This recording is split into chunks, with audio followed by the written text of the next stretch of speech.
여러분 굉장히 오랜만에 뵙습니다. 반갑습니다. 네, 오늘 본문 디도서 3장 5절부터 7절까지 읽겠습니다. 8절까지 보겠습니다. 네. 우리를 구원하시되 우리가 행한 바 의로운 행위로 말미암지 아니하고 오직 그의 긍휼하심을 따라 중생의 시침과 성령의 새롭게 하심으로 하셨나니 우리 구주 예수 그리스도로 말미암아 우리에게 그 성령을 풍성히 부어주사 우리로 그의 은혜를 힘입어 의롭다 하심을 얻어 영생의 소망을 따라 상속자가 되게 하려 하심이라. 이 말이 윗부도다. 원하건대 너는 이 여러 것에 대하여 굳게 말하라. 이는 하나님을 믿는 자들로 하여금 조심하여 선한 일을 힘쓰게 하려 함이라. 이것은 아름다우며 사람들에게 유익하니라. 아멘. 여러분, 구원을 이룰 수가 있을까요?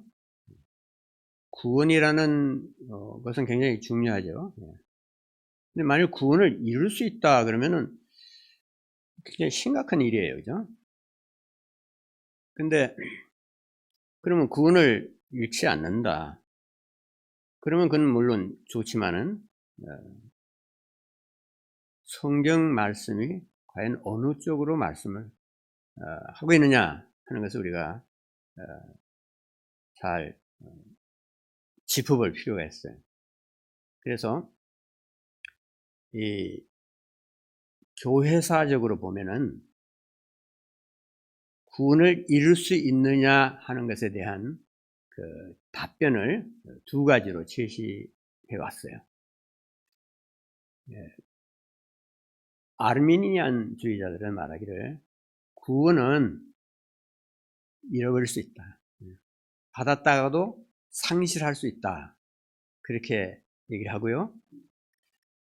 또 칼빈주의자들은 아니다. 구원이라는 것은 상실될 수가 없는 것이다. 잃어버리지 않는다. 그렇게 말하고 있어요. 지금도 이 양대 진영의 주장이 팽배하고 있습니다. 그래서 제가 이 시간에 양편 주장을 충분히 소개할 수는 없죠. 그래서 제가 믿는 것을 요약해서 말씀드리려고 하니까 혹시 도움이 되셨으면 좋겠습니다. 구원이란 것은 내가 확신할 수 있다. 나는 구원을 받았다. 구원을 잃지 않는다. 그렇게 이제 구원을 확신하는 쪽의 근거 본문은 대표적으로 한 두 개를 들 수가 있어요. 많은 구절들이 있습니다만은 그것이 요한복음 3장 16절, 로마서 10장 9절 이런 것들이죠. 하나님이 세상을 이처럼 사랑하사 독생자를 주셔서는 이는 그를 믿는 자마다 멸망하지 않고 영생을 얻게 하려 하심이라. 내가 만일 내 입으로 예수를 주로 시인하며 또 하나님께서 그를 죽은 자 가운데서 살리신 것을 내 마음에 믿으면 구원을 받으리라. 또 이제 다른 쪽의 주장을 보면은 이렇게 구원을 이룰 수 있다 생각하는 사람들, 구원은 받았지만 나중에 가서 어떤 이유에서든지 주님을 그냥 더 이상 안 믿을 수 있다 이거예요. 그렇기 때문에 구원을 상실할 수 있다는 그 가능성을 배제할 수는 없다. 예수님이 끝까지 견디는 자는 구원을 얻으리라 마태복음 24장 13절에서 말씀하시지 않았습니까? 그러니까 끝까지 견디지 못하는 사람들은 구원을 잃는다는 얘기가 되는 거죠.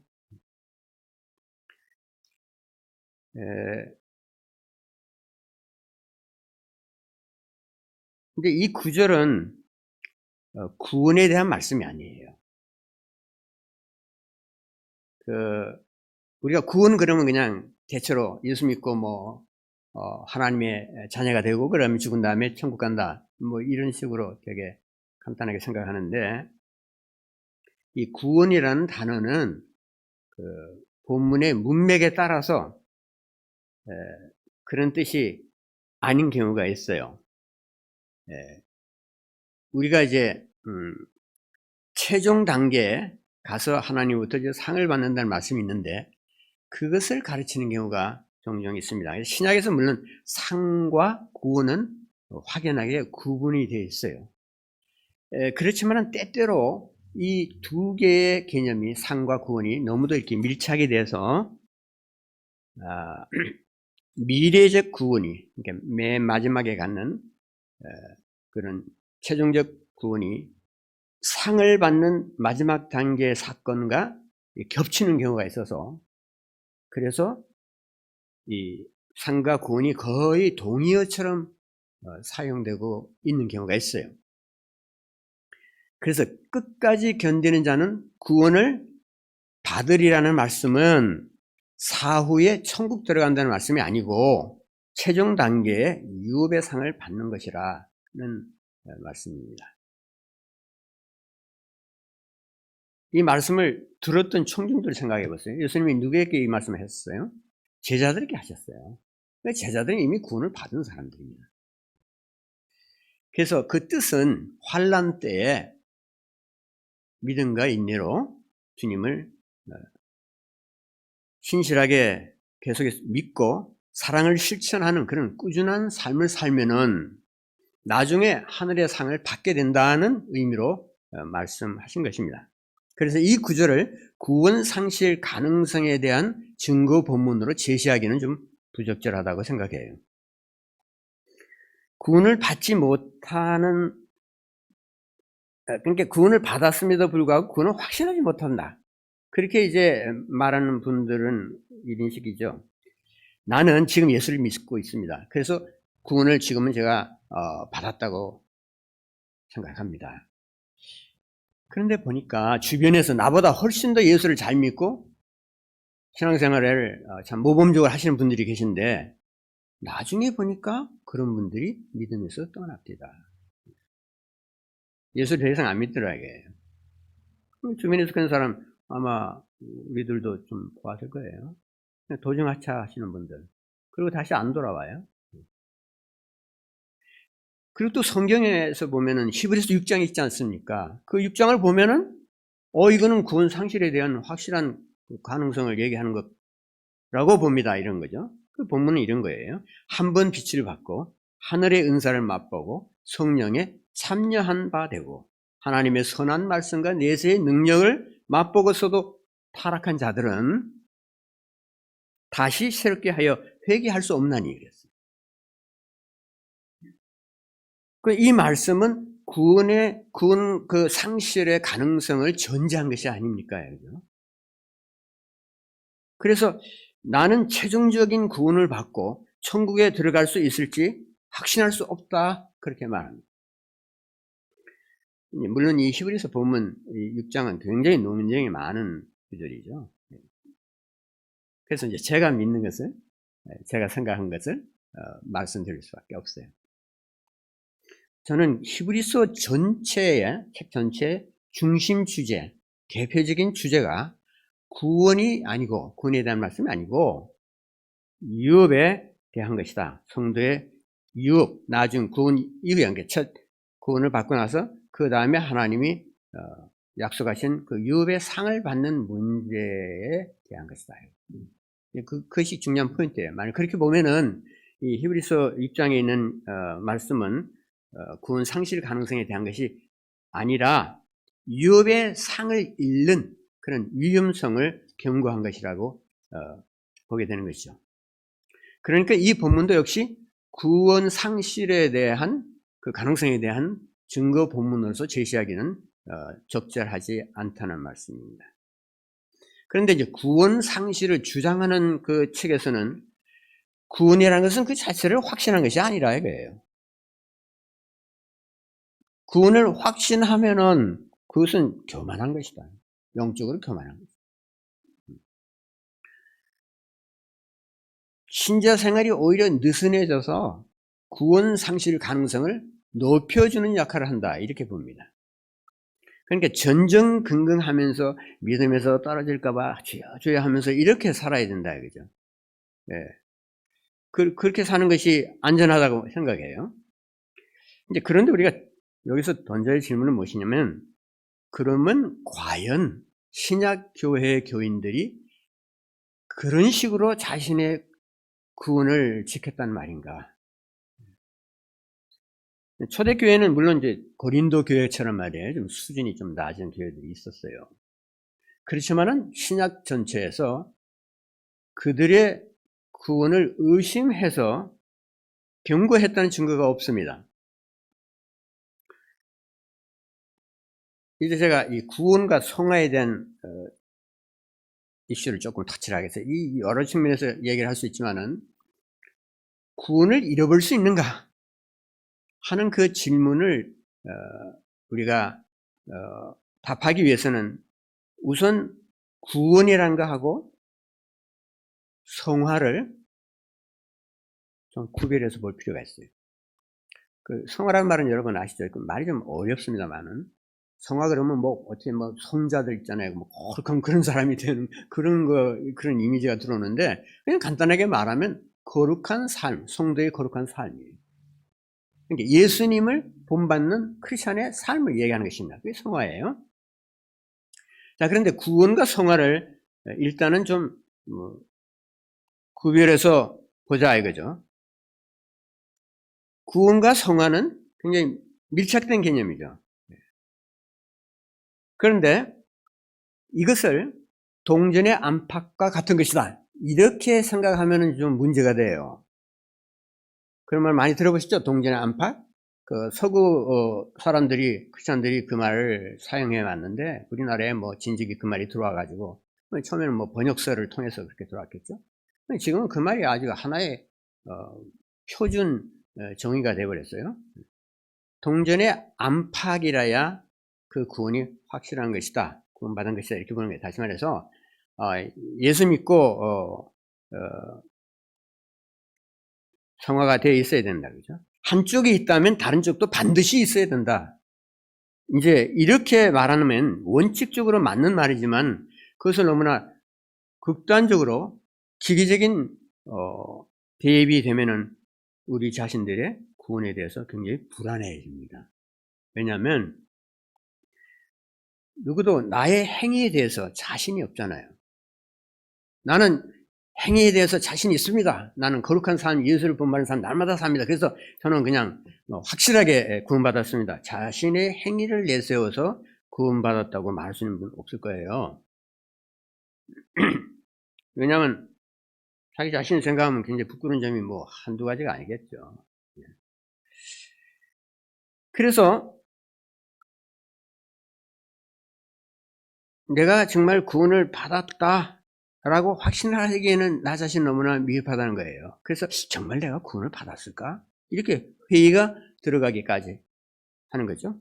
구원의 안전성과 구원의 확신을 혼란시키는 까닭은 구원과 성화를 하나의 묶음으로 너무나 접착시키기 때문이에요.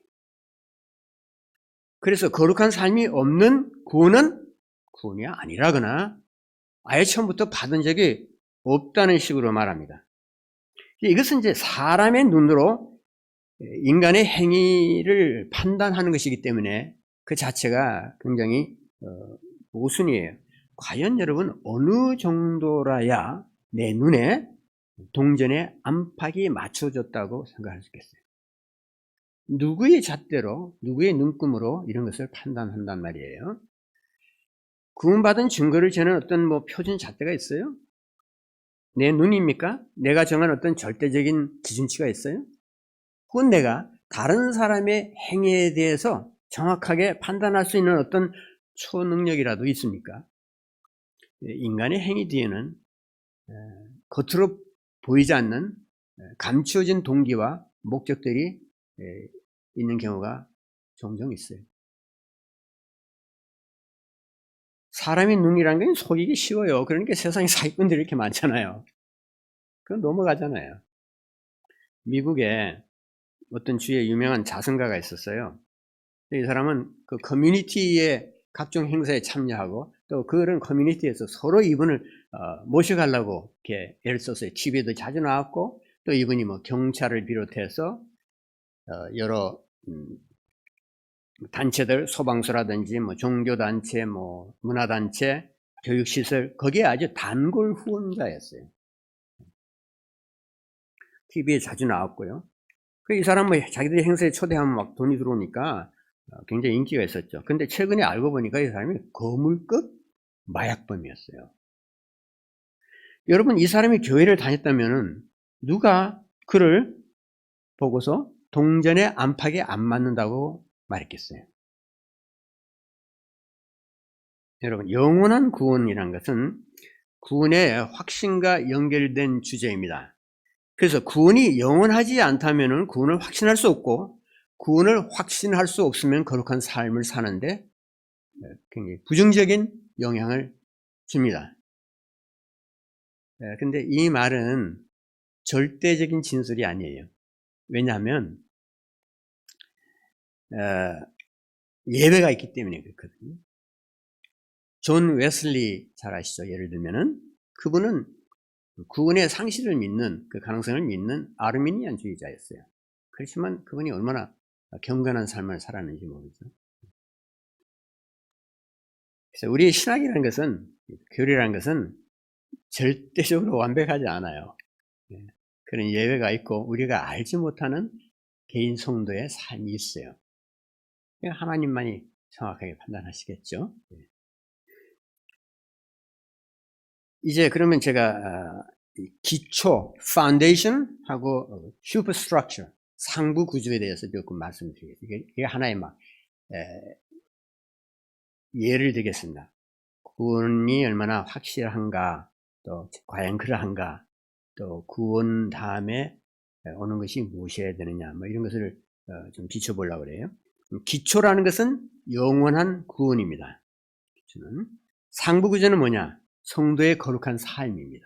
일단 그렇게 보시고, 기초가 있고 그 다음에 그 위에 상부 구조물이 있죠. 근데 기초라는 것은 한 번 놓으면 끝이에요. 그래서 그것을 아주 단단하게 잘 세워야 합니다. 기초는 놓았으면 변하지 않죠. 원칙적으로 이게 변할 수 없어요. 그래서 기초 공사 잘 해야 되는데, 기초라는 것은 구원의 바탕입니다. 기초는 구원의 바탕이에요. 이 기초와 상부 구조에 대해서 아주 잘 예시한 성경 본문인데 그것이 고린도전서 3장에 나옵니다. 내게 주신 하나님의 은혜를 따라 내가 지혜로운 건축자와 같이 터를 닦아두매 다른 이가 그 위에 세우나 그러나 각각 어떻게 그 위에 세울까를 조심할지니라. 이 닦아둔 것 외에 능히 다른 터를 닦아둘 자가 없으니 이 터는 곧 그리스도라 그랬어요. 구원의 기초는 예수님입니다. 그 기초는 변하지가 않습니다. 이 기초 위에 놓인 자는 절대적으로 안전합니다. 예수님은 무너지시거나 변하시지 않잖아요. 우리가 예수님을 주님으로 믿는 순간에 대단히 중요한 사건이 발생합니다. 이것을 우리가 꼭 알아야 하겠어요. 그냥 예수를 나는 믿습니다. 그래서 구원을 받았습니다. 교회 다닙니다. 저는 그런 의미에서 행복합니다. 이렇게 간단하게 말할 것이 아니에요. 내가 예수를 믿었으면 그 예수를 믿은 것이 무엇을 의미하는 것인가? 어떤 면에서 나에게 변화가 왔는가? 또 하나님께서 나를 어떤 자로 보시는가? 그게 중요하죠. 그래서 우리가 주 예수를 믿는 순간에 어떤 일이 일어나냐 그러면은 우리의 신분의 변화가 생겨요. 우리의 위치에 변화가 옵니다. 급격한 변화가 일어납니다. 그래서 뭐냐면 사탄과 죽음과 사망의 이 영역에서 내가 전에는 머물러 있었어요. 예수 믿기 전에는 어둠의 세계에 들어있었다는 말씀이에요. 근데 예수를 믿는 순간에 나의 신분이 바뀌어요. 나의 위치가 바뀝니다. 내가 어둠의 왕국에서 그리스도의 왕국으로 옮겨집니다. 그래서 내 신분이 사탄의 자녀가 아니고 하나님의 자녀로 바뀌는 것이죠. 나의 위치가 어둠의 영역에 있는 것이 아니라 빛의 영역으로 들어오게 됩니다. 그래서 내가 예수를 믿고 구원을 받았다는 것은 나의 신분과 나의 위치에 있어서 전격적이고 급진적인 변화가 일어났다는 것을 의미하는 것입니다. 근데 이것은 확정적인 것이에요. 왔다 갔다 하는 것이 아니에요. 하루는 어둠의 왕국에서 사탄을 섬기고 있다가 그 다음에 예수님 섬기고 그 다음에 예수님 섬기다 그 다음에 또 절로 가고 왔다 갔다 하는 거 아니라고 말이죠. 신분상의 확실한 변화입니다. 그래서 신분과 위치의 변화라는 것은 구원의 핵심이에요. 그리스도의 기초 안으로 들어간 성도의 신분과 위치는 바뀌지 않아요. 그리스도 안에 들어갔으니까. 그래서 그리스도의 기초 안으로 들어간 성도의 신분은 영구적이거든요. 기초 안으로 들어간다는 것은 예수님 안으로 들어간다는 뜻이에요. 예수님 한번 들어갔으면은 거기서 나오지 않아요. 위치와 신분이 취소되거나 예수님이 쫓아내시거나 우리를 그렇게 하시지 않는다는 거죠. 근데 이제 구원 상실을 주장하는 사람들의 얘기를 들어보면 뭐라냐면 구원은 이룰 수 있지만은 회개하면 다시 회복될 수 있다 이렇게 말해요. 굉장히 편리한 얘기인데 그렇지만 여러분 생각해 보세요. 구원이 만약에 왔다 갔다 한다면은 어떻게 구원을 확신할 수 있겠습니까? 구원의 영원성을 믿지 않는다면 예수 그리스도의 기초를 부인하는 셈이 됩니다. 예수님은 영원한 기초이기 때문에 불변이에요. 예수님께서 말씀하시기를 내게로 오는 자를 내가 결단코 내쫓지 않을 것이라고 약속하셨어요. 이제 칭의와 구원의 확신에 대해서 조금 말씀드리겠습니다. 칭의와 구원. 여기서 제가 칭의라는 말을 쓰는데 이 칭의는 종교개혁자들이 발견한 전통적인 개신교의 칭의를 말합니다. 여러분 지금까지 많이 들어오셨을 거예요. 근데 근자에 우리나라의 그 앤티 라이트, 톰 라이트라는 그 영국의 신학자가 굉장히 영향을 끼치고 있어요. 그런 사람들을 이제 신학 용어로 새 관점 학파라, New Perspective. 그 새 관점 학파의 칭의론은 다른 거예요. 그래서 제가 여기서 다루지 않겠습니다. 한 가지만 지적하려고 하는 것은 이 사람들의 칭의론에는 구원의 확신이 없어요. 앤티 라이트 말하기를 내가 구원을 받았는지 안 받았는지를 알려면은 죽어봐야 한다.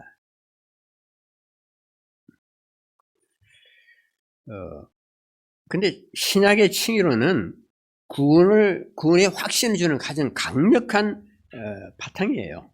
그래서 신분과 위치가 어둠의 나라에서 빛의 나라로 옮겨진 것은 무엇을 의미하냐면 죄가 용서돼야 되는 거지. 죄가 없어야 돼요. 죄가 다 깨끗하게 해결됐어요. 그렇기 때문에 어둠에서 빛으로 옮겨진 것입니다. 그래서 바울이 골로새서에서 말하기를 그가 우리를 흑암의 권세에서 건져내사 사탄의 영역에서 구출해서 그의 사랑의 아들의 나라로 예수님의 나라로 옮겼어요. 전입된 것입니다. 그 아들 안에서 우리가 속량 곧 죄사함을 얻었도다 그랬어요.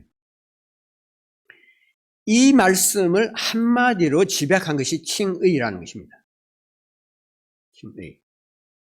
칭의가 무엇인지 잘 이해를 해야 그리스도 안에 있는 구원의 영원성과 안전성을 확신할 수가 있습니다. 이거 다 아는 얘기인데요. 그럴 수 있어요. 많이 들었으니까. 근데 그냥 아는 거하고 내가 그것을 확신하는 건 다른 얘기죠. 그래서 아는 것도 확인해보고 또 그것을 다시 짚어볼 필요가 있습니다. 칭의라는 것은 죄사함을 받는 것에서 출발합니다.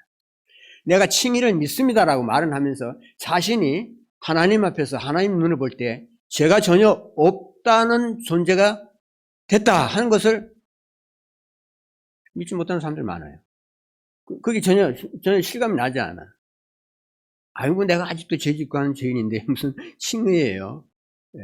믿음으로 말미암아 의롭게 되었다고 그러는데 예수님 믿습니다. 뭐 이렇게 됐나 보죠. 그렇게 좀 실제적으로 그것이 나에게 확실하지 않다. 그것이 확실하지 않으면 칭의가 의미가 없어요. 칭의가 얼마나 영광스러운 하나님의 교회인지 이것이 내 몸에 피부로 와닿지 않으면은 크리스천 라이프에 생동하는 것이 없고, 뭐 그렇게 구원이 그렇게 뭐 대단하게 기쁘고 영광스럽고 그것을 내 목숨을 내놓을 정도가 안 되는 거예요. 자, 그래서 복음을 믿고 구원받기 전에는 인간은 누구나 사탄의 영역에 갇힌 자들로서 영적으로 죽은 자들이에요. 그러나 그리스도의 십자가 대속을 통해서 그것을 내가 믿을 때 우리 죄가 용서가 되고 그 다음에 하나님께 대해 살아난다 그러죠. 하나님께. 나는 하나님과의 관계에서 살아있는 사람이 저는 죽었어요. 소망이 없는 거거든요. 근데 내가 살아나게 됐다. 죄의 용서가 있어야만 사탄의 영역에서 사탄의 손아귀에서 풀려날 수가 있어요. 그렇지 않으면 사탄이 풀어주지 않아요. 넌 죄니까 넌 내 거야 이러겠네요. 자기가 소유주라고 주장합니다. 칭의는 죄의 용서를 바꿔서 위치가 변화됐다. 그런 뜻이죠. 성령에 의해서 그리스도 안으로 우리가 놓이게 된 것이에요. 그러니까 하나님의 눈에 죄가 없는 자가 되어서 그리스도의 왕국으로 옮겨진 자를 의롭다고 합니다. 그렇게 표현한 거죠. 그래서 칭의는 하나님께서 죄인을 의로운 자로 간주하는 것이에요. 그 말이 중요해요. 간주한다. 말을 바꾸면 내가 실제로 죄가 정말 없어서 그래서 의인이 된 게 아니에요. 내 죄가 예수 그리스도의 십자가 대속의 십자가 그 처형에 의해서 대신 갚아졌기 때문에 의롭다는 거죠. 하나님께서 그렇게 인정해 주시는 거예요. 이거 사람 인정하는 것이 아니라. 의롭다고 선포하시는 것이니까 그것을 믿고서 그런 줄로 여기라. 이 좀 말이 이상하잖아요. 세상에서는 이런 개념이 있을 수가 없어요. 아니 이거 뭐 멀쩡한 죄인을 놓고서 죄가 없다고 또 그런 줄로 여기라 그러니까 그게 말이 안 돼. 그렇게 됩니까? 그래서 믿음이 필요한 거죠. 근데 그것이 내 믿음으로 됩니까? 억지로 그렇게 믿으려고 해도 힘들죠. 그런 건. 성경의 말씀은 너무도 말이 안 되는 것들이 많아요. 사람이 그래서 나온 것이 아니니까. 칭의는 내가 느낄 수 있는 것도 아니에요. 내가 실제로 거룩한 행위로 의인이 된 것도 아니고, 뭐 내 행위가 전혀 거기 들어가지 않습니다. 마치 죄를 지은 적이 없는 자처럼 여기라. 하나님이 이렇게 말씀하시니까 그렇게 받아들이는 거예요. 그리스도 안에 있다고 하니까, 그러면 난 그리스도 안에 있으면 난 다 해결되죠. 난 죄인이 아니잖아요. 거룩하시고 온전하시고 완벽하시고 전적으로 의로우신 예수님 안에 내가 들어갔다면, 그 안에 내가 놓여져 있다면 나는 예수님처럼 의로운 자가 된 것이죠. 그런 의미에서 죄가 없다고 하신 거예요. 이와 같이 너희도 너희 자신을 죄에 대하여는 죽은 자요. 죄와의 관계에서는 나는 이제 죽었어. 그건 끝났어요. 그때의 삶은 끝났다. 그죠? 그리스도 예수 안에서 하나님께 대하여는 살아있는 자로 어떻게 여길지어다. 여러분, 그렇게 하는 것이 우리의 믿음을 행사하는 것입니다. 이미 죽은 자가 죄에서 벗어나 의롭다 하심을 얻어서 죄에서 벗어났어요. 그러니까 죄인의 신분에서 우리가 의인의 신분으로 바뀌었다는 거예요. 말을 바꾸면 칭의는 우리가 정죄 아래 있지 않다 그거예요. 죄인들은 정죄 아래 있죠. 그런데 죄인이 아니고 의인이 됐으면 하나님 눈에 볼 때 죄가 없으면 정죄 아래 있지 않는 것입니다. 그러므로 누구든지 예수 그리스도 안에 있으면, 예수 그리스도의 의를 믿으면 정죄함이 없다고 해요. 내가 정죄받지 않았다는 사실을 생각해 보면 가슴이 뛰는 얘기죠. 그러니까 심판날이 있지 않은데 그리스도 안으로 들어갔기 때문에 무죄 판결을 받았다는 거예요. 의인으로 간주된 것입니다. 우리의 신분이라는 것은 그리스도를 믿었던 그 순간에, 그 다음 중요한 말은 법적으로 하나님의 자녀로 입양이 된 것입니다. 그리스도 안에 감춘 자가 된 거예요. 그리스도의 의로 덮여진 자가 된 것입니다. 그래서 우리 죄가 드러나지가 않아요. 이것은 영구적인 법적인 신분이에요. 그래서 이미 그리스도 안에서 하늘에 앉혀있는 자다, 그렇게 에베소서에서 말하고 있지 않습니까? 그리스도는 흔히 우리가 표현하기를 이 칭의는 그리스도의 의로 옷 입혀지는 것입니다. 칭의는 느낌이 아니고 하늘 법정에서 나를 무죄라고 선언하는 것입니다.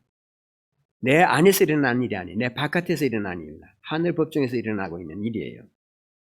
그래서 예수님은 나를 위해서 죄 없는 삶을 사셨고, 나를 위해서 하나님 앞에서 온전한 순종을 하셨고, 나를 위해서 완전한 믿음으로 하나님을 믿었어요. 그분이 나를 대신해서 십자가로 가셨습니다. 그러므로 하나님께서 그것을 받아주시고 그리스도를 믿는 자를 의롭다고 하십니다. 그러니까 구원을 위해서 필요한 모든 것을 다 행하셨습니다. 이 사실을 믿으면 의롭다는 칭의의 선언을 받고서 그리스도에게 속한 하나님의 자녀가 됩니다. 영접하는 자, 곧 그 이름을 믿는 자들에게는 하나님의 자녀가 되는 권세를 주셨습니다. 그런 자격을 주셨어요. 자녀가 한 번 됐으면 여러분 영원히 되는 겁니다. 자녀가 됐다 안 됐다 하는 것이 아니잖아요. 자녀가 되는 것이 뭐 나의 노력이나 공로에 의한 것이라면 그것은 자녀가 안 될 수도 있겠죠. 그래서 하나님의 자녀가 되는 것은 전적으로 하나님의 은혜다 하는 것을 이렇게 표현했어요. 이는 혈통으로나 육정으로나 사람의 뜻으로 나지 아니하고 오직 하나님께로부터 난 자들이다.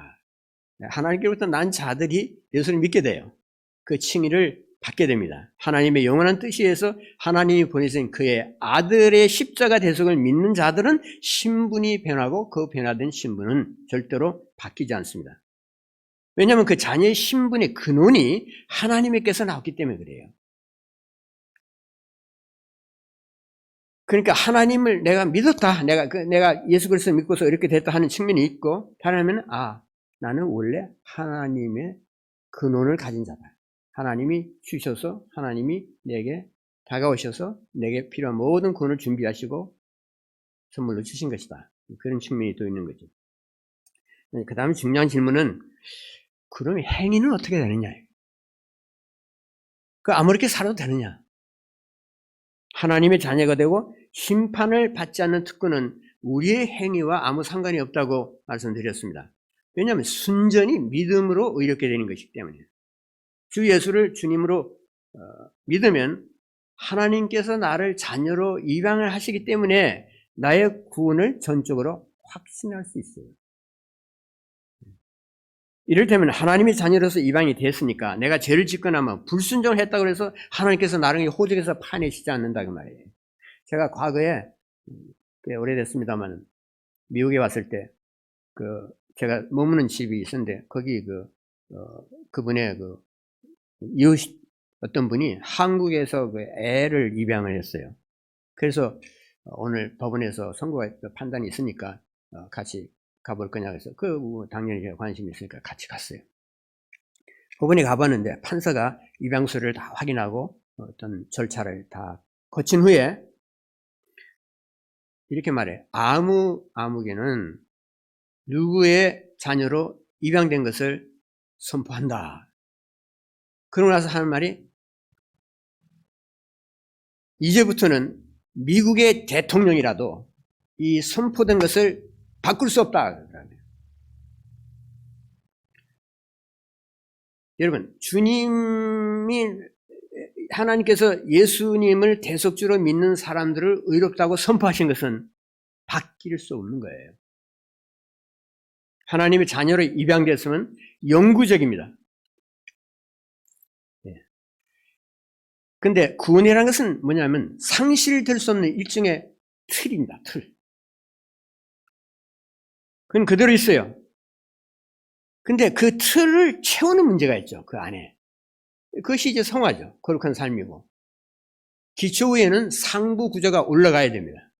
그 기초 위의 상부 구조물은 신자들의 거룩한 행위예요. 성화의 삶입니다. 그래서 에베소서 2장 10절에 말하기를 우리는 하나님의 작품입니다. 선한 일을 하게 하시려고 하나님께서 그리스도 예수 안에서 우리를 만드셨습니다. 하나님께서 이렇게 미리 준비하신 것은 우리가 선한 일을 하며 살아가게 하시려는 것입니다. 영원한 구원을 받았다. 불변의 칭의를 받았다고 해서 그것이 다 끝난 것이 아니에요. 구원의 목적이 있어야 되거든요. 근데 구원의 목적은 뭐라냐면 그냥 죽어서 천국 가는 그게 아니라 이 세상에 살면서 그리스도를 위해서 하나님의 왕국에서 빛의 자녀로서 선한 삶을 사는 것입니다. 그래서 그 목적은 하나님을 믿는 자들로 하여금 조심하여 선한 일을 힘쓰게 하려 함이라. 크리스천들이 신앙생활을 하는데 조심하지 않고 사는 경우가 참 많아요. 왜 그러냐면 이런 말씀에 주의를 하지 않기 때문에. 특별히 그 말을 집어넣어서 성령의 감동으로 조심하라. 조심해서 힘쓰라. 선한 일을 힘쓰라 그랬어요. 자, 그러면 신자가 구원을 받고 이제 칭의의 선포를 받았는데도 불구하고 하나님을 위해서 거룩한 예수 그리스도의 모습을 담지 않는 그런 삶을 살지 않으면 어떻게 될까요?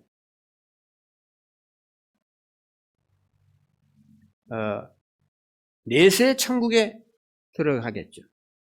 그러나 그럴지라도 하나님의 무서운 징계를 받습니다.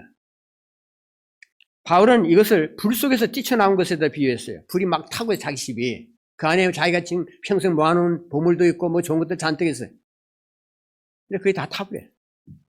하나님 눈이 볼 때는 그 눈을 보실 때는 그게 다 지푸라기에 불과한 것들입니다.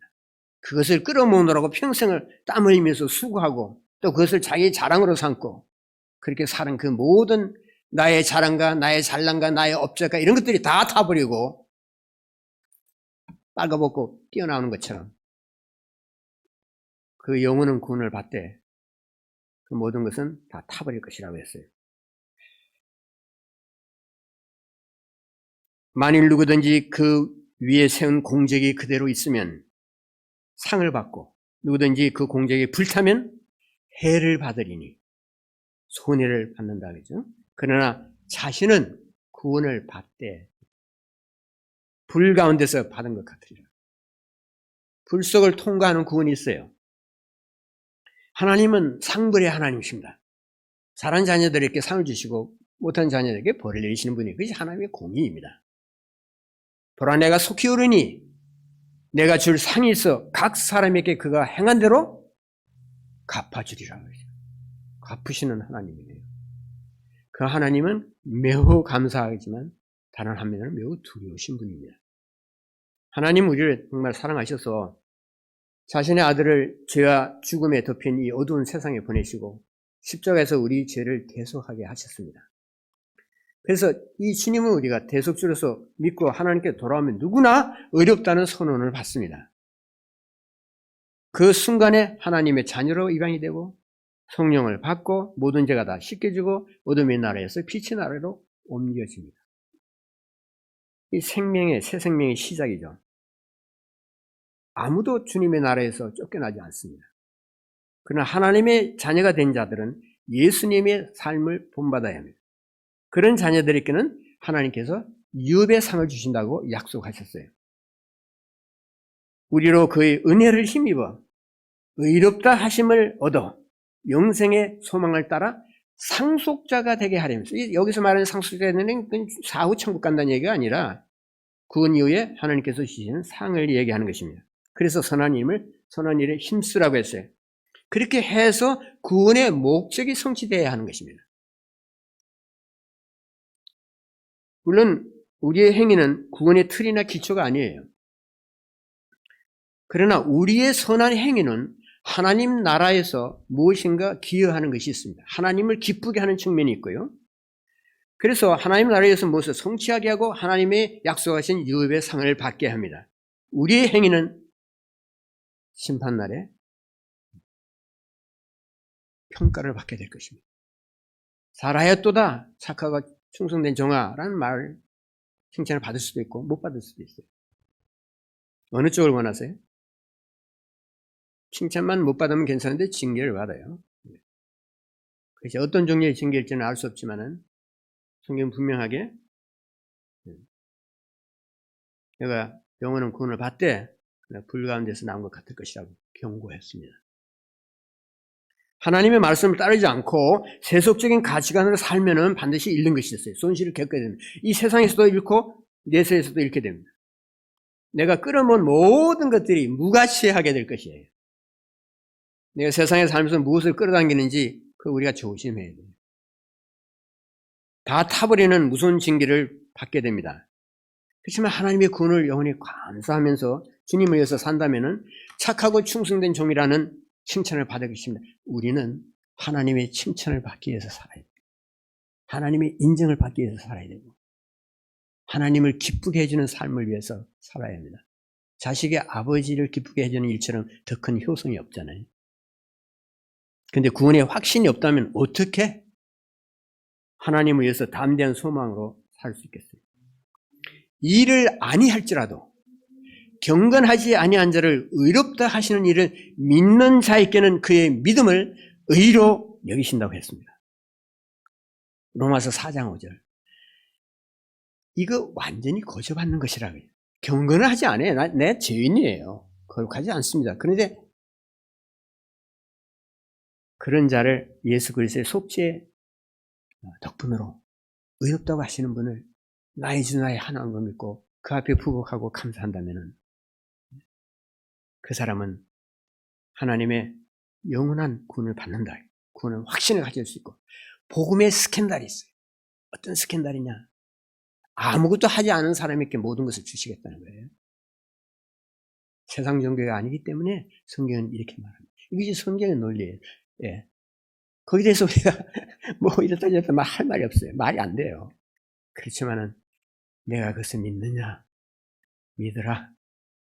내게 그리스도를 주니까 선물을 받으라. 그렇게 말씀하시죠.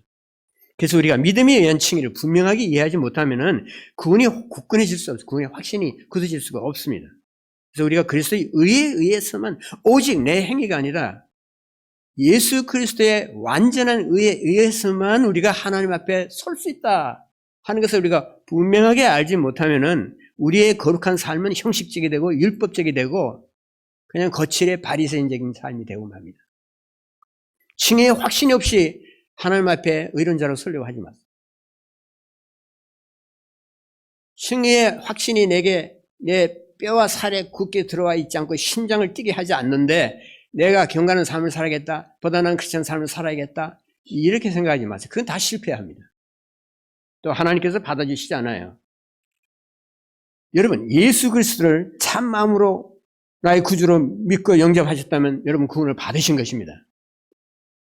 하나님께서 나를 의롭다고 선포하셨기 때문에 이것을 믿으면 구원을 확신할 수가 있어요.